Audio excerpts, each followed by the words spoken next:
Yow! What's up, guys? It's been a little bit since you've last heard from us. It was a busy last weekend and then kind of a harsh recovery. Last weekend was PDXLAN 17 and it was freaking awesome. We had a fantastic time there. Lots of gaming. We had an MGE server set up by Leatherface, great friend of ours who we met at PDXLAN. He's a great guy and an amazing desktop modder. He's got this fantastic remote bomb dispersal, amazing tower. He was also extremely lucky at PDXLAN. There was a lot of prizes given away, and he got 2 video cards. So congratulations to him. We had a bunch of fun. The eXtv crew playing on the MGE server. We didn't really get a lot of people joining in with us on that, but there was some good TF2 going on, as well as an exciting StarCraft 2 2v2 tournament that was won by Alex Wicked StarCraft and his partner. It was a Zerg and Terran versus Zerg and Terran, very even matchup. And pretty much a great time had by all. Lot of prizes given away, and very well sponsored event. Definitely shout out to all the sponsors that were there. Monster Energy for providing energy drinks to keep the LAN party going, as well as Asus, Nvidia, ATI, and all of the great hardware suppliers that showed up to support the event. So like I said, there was a ton of prizes that went out, and we have some footage of the prize ceremony that was pretty fun, as well as some other footage of the event that we'll be putting up on our eXtv esports channel when we get to it. So, and registration for PDXLAN 18 has opened up. That's going to be in July, and it is going to be another fantastic fun time with 500 people and, of course, the eXtv crew in force. So, sign up for that because 350 of the tickets have already been sold. Yeah, they've only been on sale for a week, and they've already sold out 70% of them. So that's pretty amazing. Also, huge shout out to Nvidia for hooking me up with a brand new video card, GTX 470. I'm very excited to put that through the works and see what we can get out of it in terms of quality. I've definitely already seen a good step forward over my ATI 4870 that I was running. Been a little slow on our front for exactly that reason. I was a little sick last week and just finally coming out of it. I had too much fun at the LAN. Too much fun. So, but there's been a lot of stuff going on in the TF2 world. ESEA has been going on strong, 2 weeks down, granary and viaduct done. And the biggest surprise in Invite is that currently at the top of the charts with a victory over the next 3 teams is Tony Hawk Pro Skaters. Wow. Yeah, these guys have been on a tear since coming into Invite. They've picked up wins over EMG, Complexity, in Dynamic, who are the 2nd, 3rd, and 4th place teams. Dynamic, of course, is the former EG team who changed their names, changed their sponsors after the debacle of last season. But still fairly similar roster to that former EG team. So Tony Hawk Pro Skaters off to a very strong start. Those other top teams that were expected to be in the top 4, are all 3-1 with just the 1 loss to Tony Hawk Pro Skaters. While on the bottom side of the charts, you have Apocalypse Gaming, Appleplexy Industries, Flame Idiots, and Blight Gaming, who had plenty of roster switches. So those teams have, they've had some close matches against some of those other teams. Apocalypse Gaming, in particular, was very close to dealing Team Dynamic a defeat, but just not quite able to put it together. But that's where the standings are right now. Definitely very interesting with Tony Hawk Pro Skaters at the top of the charts. And, I mean, considering that 3 of their first 4 games were against the toughest teams, that record of theirs is only going to get better in the immediate future as they play some of the weaker teams in the league. A little bit of drama with the intermediate team, iDemise, who is on top of the charts as expected, but they have a very stocked roster that could be competing with the invite teams. But the issue at hand is that iDemise doesn't really currently want to go to LAN, so they don't want to play it for the opportunity to go to LAN, so they're just going to play an intermediate.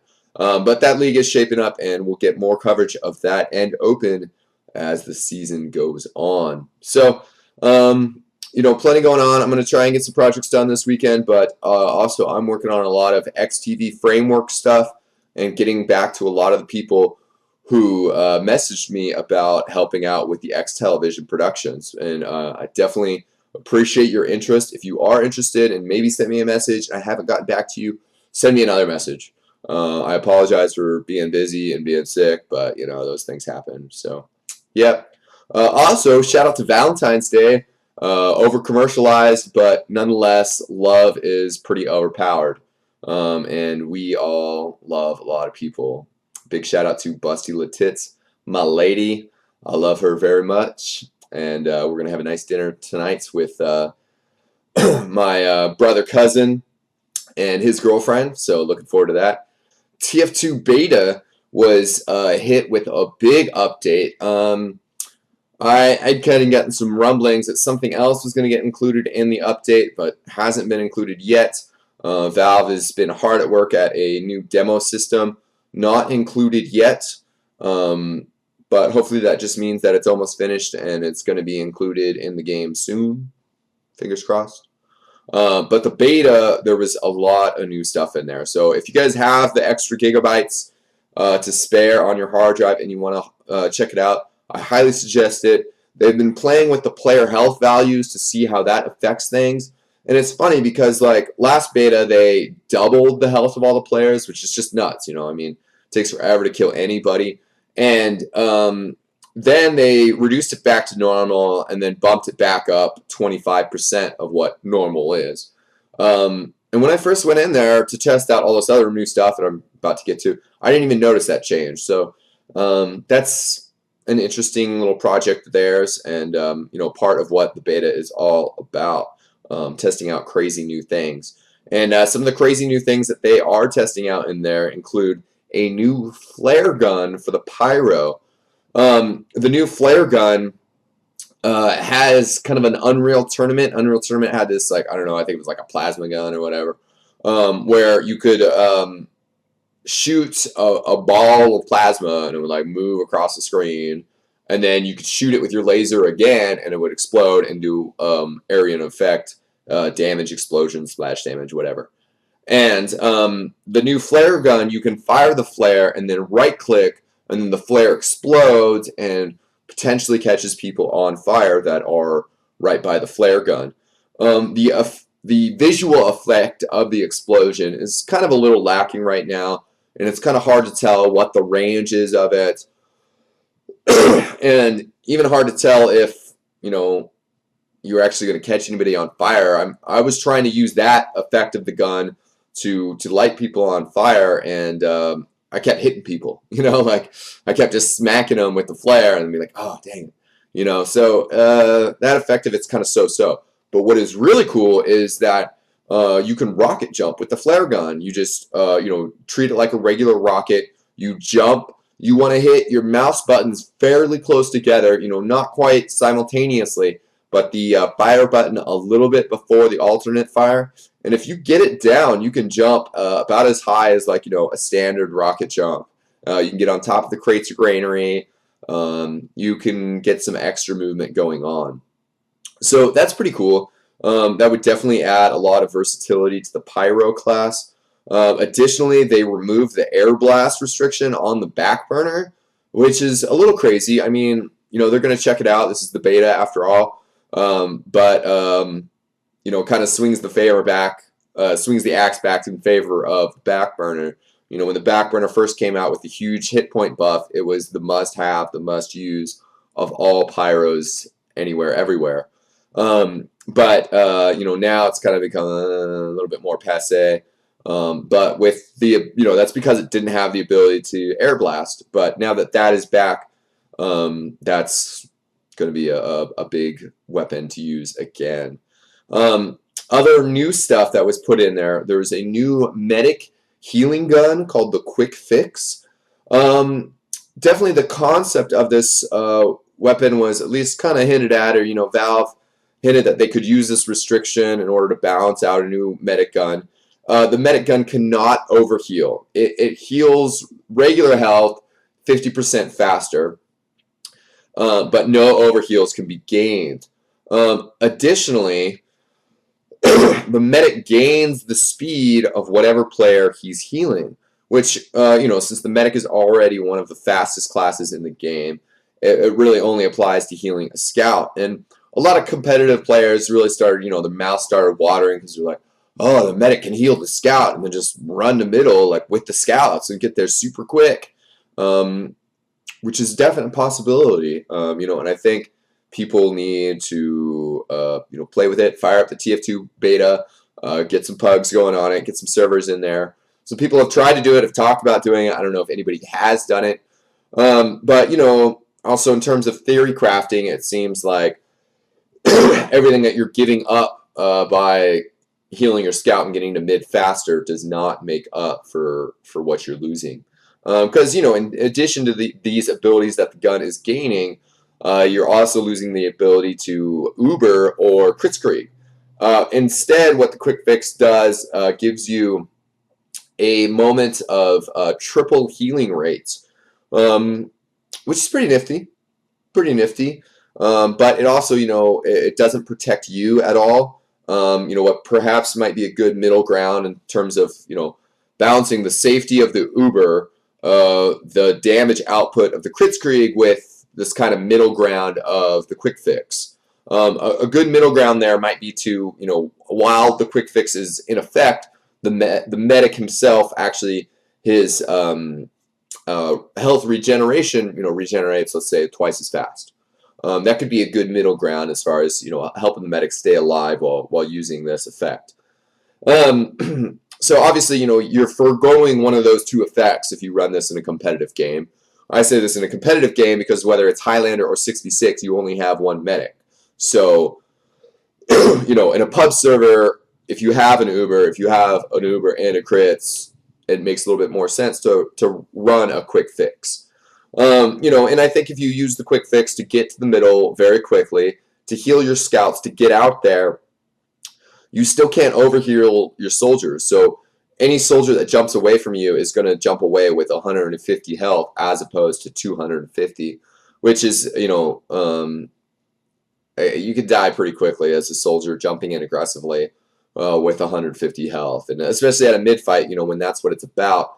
So, if people do different tactics, it could possibly be effective on some crazy rollouts in some weird situations. But I think it's a weapon that could be allowed if it gets implemented as it is without much problem. So that's pretty cool. Definitely props to Valve for trying out new things and getting the ball rolling and just trying to improve the game and add more diversity. The class system of TF2 is really solid. The gameplay of 6v6 is really solid. It just needs more exposure to draw more players in.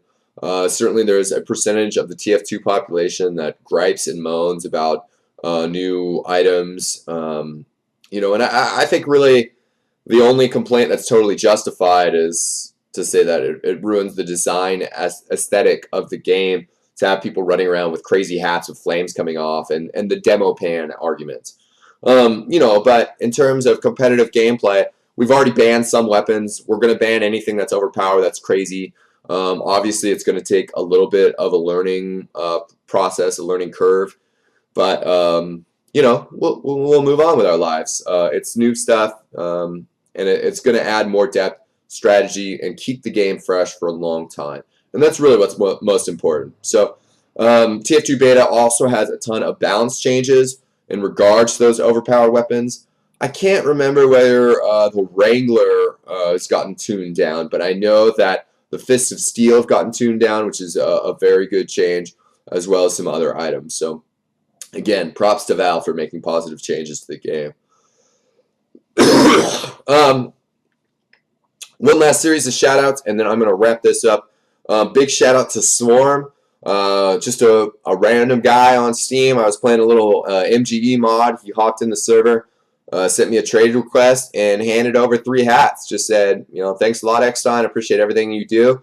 Here's a stainless steel, vintage. Here's a stainless steel, a Baker's Boy, and a Madame Dixie. So, very nice of Swarm. Thank you so much. I appreciate it from the bottom of my heart. There was also somebody else who was going to give me an unusual hat for a shout-out, but he didn't give me the hat yet, so I guess you don't get your shout-out yet. Sorry. But yeah, and I think that's about it. We had a brand new video from Sin posted today, coming home. A very beautiful, short little clip. Been some good moments of glories lately, and we're gonna try and get rolling on some more, league recaps and some other big features coming out. So, thanks for tuning in for this 16-minute long little rambling, but it's been a bit overdue. Like I said, I was sick, but we'll get back to you guys soon with some more baller footage as you come to expect from eXtv. So, thanks for tuning in, guys. I will see you again soon. Peace out.